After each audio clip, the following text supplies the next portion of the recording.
Brigitte Lahaie, Sud Radio, c'est l'instant Sexy News.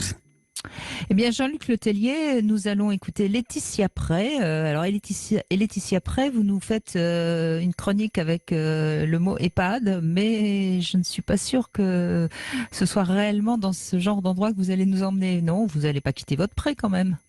Eh bien, mais si, bien sûr, ma Brigitte, si, je vous emmène en EHPAD.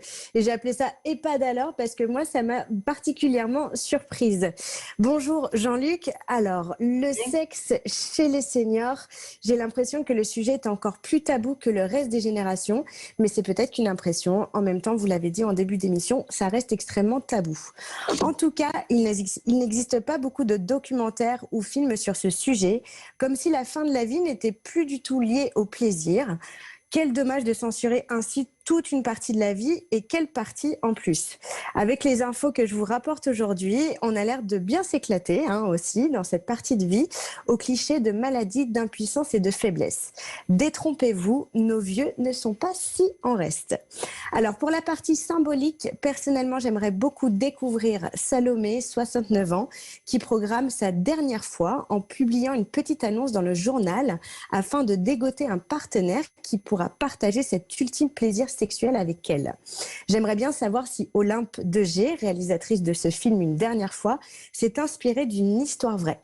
Brigitte, vous incarnez le personnage de Salomé qui est en pleine possession de sa vie, qui dispose de son corps comme elle veut, dans le plaisir ou dans la mort. Et pour la partie pratique, je me suis rapprochée des petites souris, mais surtout des grandes forces, des auxiliaires de vie des résidents.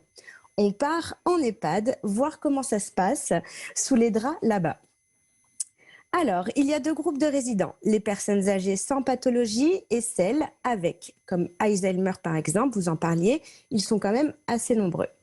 Pour les personnes sans pathologie, Séverine a connu deux personnes d'à peu près 70 ans qui se sont rencontrées en EHPAD et ont développé une relation amoureuse discrète.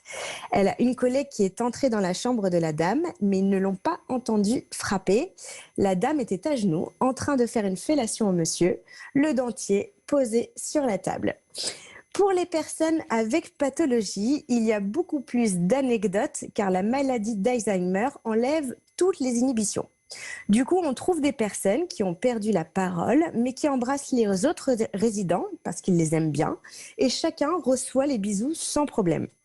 Un monsieur qui pensait que la résidente de la chambre d'à côté était sa femme, il l'embrassait à pleine bouche et certaines nuits, il allait même la rejoindre dans son lit. Il y avait aussi une vieille dame qui n'embrassait que les femmes, donc l'équipe se disait qu'elle était peut-être lesbienne, mais ne se l'était jamais révélée. Ils ont quand même dû reprendre deux personnes qui s'adonnaient à des doigtés en public.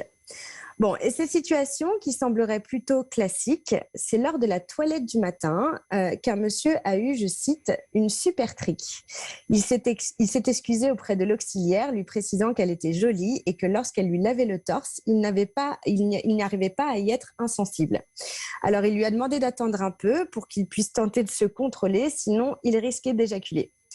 Elle me raconte, dans tous les cas, toutes les deux, elle me raconte tout ceci avec beaucoup d'humour et de tendresse, car il semble assez compliqué pour elle d'en vouloir à tous ces amoureux de la vie et du plaisir. Voilà les quelques anecdotes qui montrent qu'en tout cas, le sexe est bien présent en EHPAD, ça c'est sûr, et que ça concerne, en fin 2019, près de 611 000 résidents. Alors, si la fin de la vie est souvent comparée au début de la vie, elle reflète quand même davantage l'expérience vécue, inconsciente ou consciente. Elle sort complètement du mimétisme et semble emplie de désinhibition, qui est pour moi la meilleure copine du plaisir. Et Brigitte, vous dites, dans le cadre du film La dernière fois, que le sexe et la mort sont deux points qui se relient le plus. Si vous n'avez pas vécu votre vie en étant libre et en vivant vos désirs, vous n'avez pas vécu. En tout cas, je remercie beaucoup mes bergères, Séverine et Sandrine, pour leur témoignage croustillant. Merci Laetitia Prey de ce petit point sur justement ce qui se passe en EHPAD.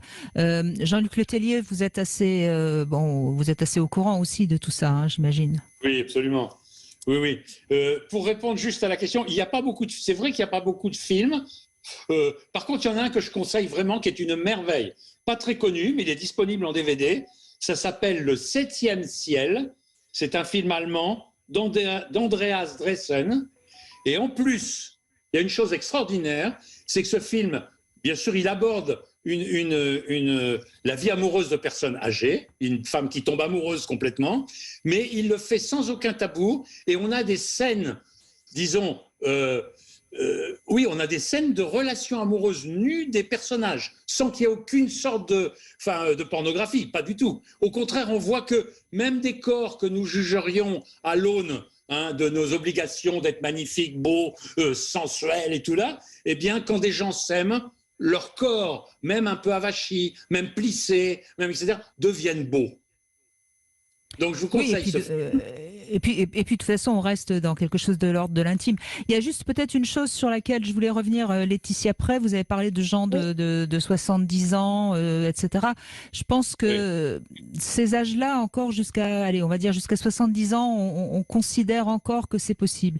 Je crois qu'on considère maintenant que c'est à partir de 75-80 que les gens n'ont plus aucune raison de faire l'amour, parce que de toute façon, ils sont trop vieux. Il me semble qu'on a un petit peu gagné une bonne dizaine d'années depuis 20-30 ans.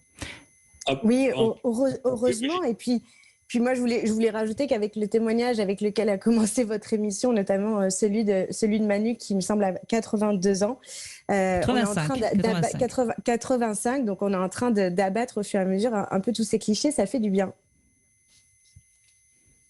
Oui, Jean-Luc, vous vouliez réagir ? Oui, je voulais dire, on l'oublie ça, hein.